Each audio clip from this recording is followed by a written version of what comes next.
So I've had this bike for 6 months. This is more of a review of what's gone wrong with it and what I had to fix and what is going to be fixed and what I don't like about it, what I do like about it. So let's start with things that had to be fixed.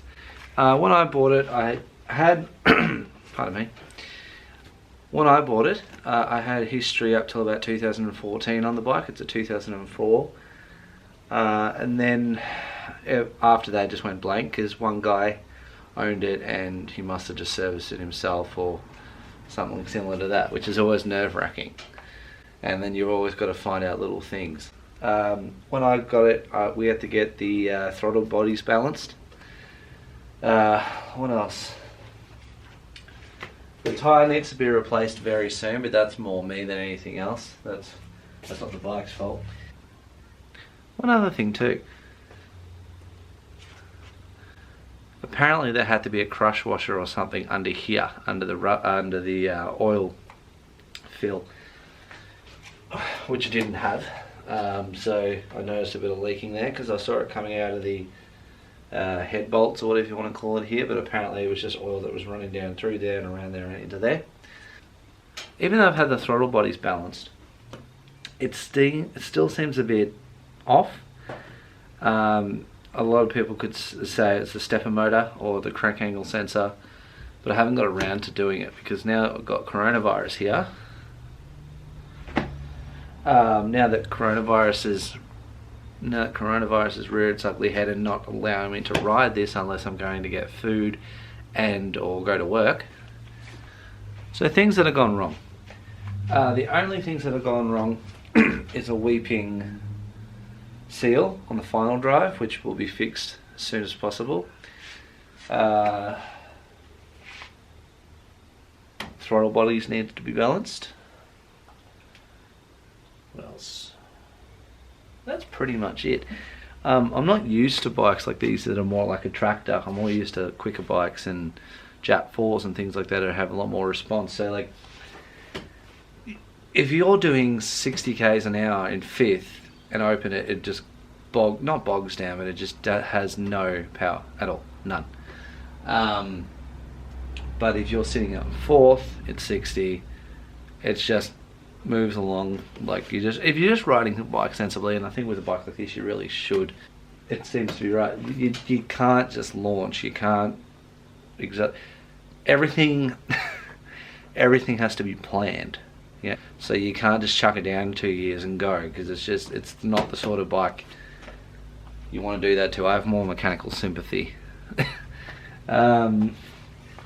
First twin I've ever had, that's for sure.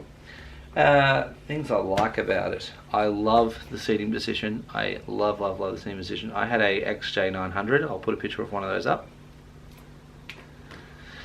I had one of those for a short time, and I had a CBR Blackbird at a very similar time, and I actually liked riding the XJ more. A couple of opinions are that I liked riding it more because you can use like 80 to 90% of the bike's, potential all the time, but on the CBR you're riding around with 25%, 30% of the potential. It's just, it's not a comfy bike, so you're riding around on something you can't use its full potential, and so you're riding an uncomfortable bike that you can only use 20% of its power. Why not ride a comfortable bike and actually get to enjoy it, right?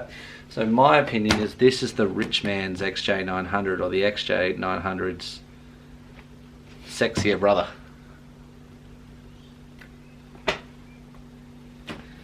So super duper comfy. All my other bikes I've ever owned, I can only do 200-300 k's at a time.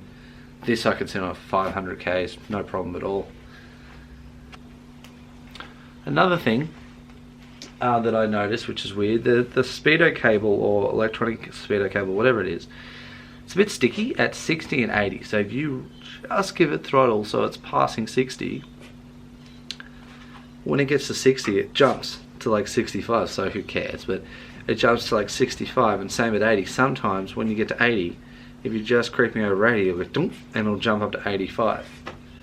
So it's like a sticky throttle needle, or not needle, a sticky throttle needle or a sticky throttle cable. Very strange, but that's something I just don't want to worry about. Love the mirrors. The mirrors are really, really good where they are. I don't know why anyone changes them, because I've seen a lot of people change them. I don't know why people change them. Indicators are great. And when you're riding a bike like this, it feels special. I know that sounds silly because other people have got very expensive, nice bikes, but when I ride this, I feel special. Like, you look down, you see that cylinder head's poking out, and it's just comfy, and it's big, and it's warm. Heated grips, by the way. It's nice, all around a nice bike. I wouldn't mind something smaller as well, just a commuter, but I'm not in the position to do something like that. It's probably going to make a lot of noise, guys, so just one moment.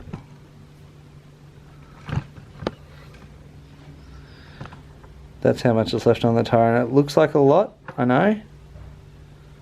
Oh, there we go. That's how much is left on the tire. It looks like a lot, I know, but it's starting to square off, and that's always ugly and feels gross. I hate it. Focus. There we go. Whoop.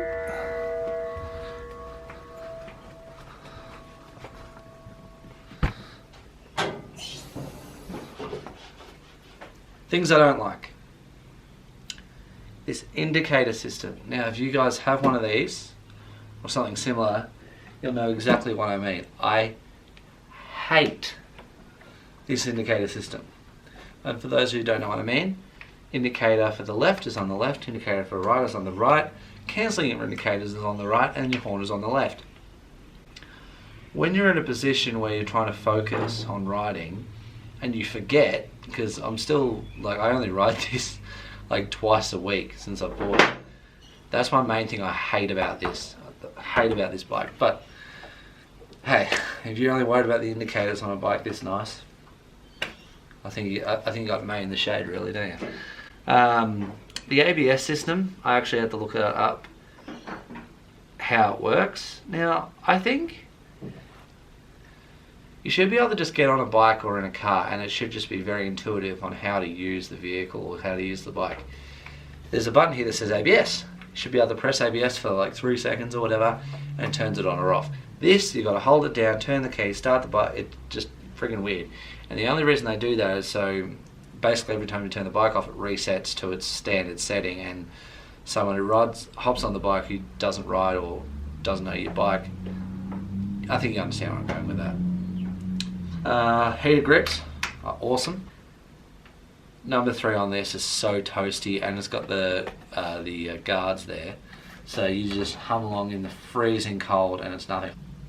I rode this to Melbourne BMW in the freezing cold recently, and I was toasty as toasty. The other thing that was cold was here, because I never wear one of those neck warmer things, because by the time you got it, once you got it on, you're kind of just keeping it on, and it ends up in your way. It's just annoying.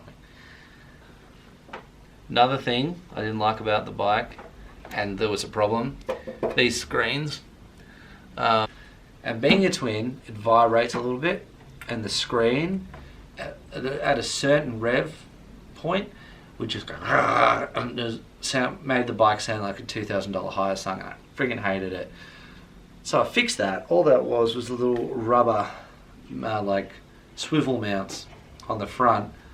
There was just too much room, so they just shake like that and just make a horrible noise. So all I did was get a couple of cable ties, cut them down to size, shove them in, put it all back together, and took up the space, and it worked. So yeah, other than that, she's great. I mean, there's a million of these videos on here, but I'm just telling you the things I like and the things I dislike about it. So the only thing I really dislike about it is those indicators.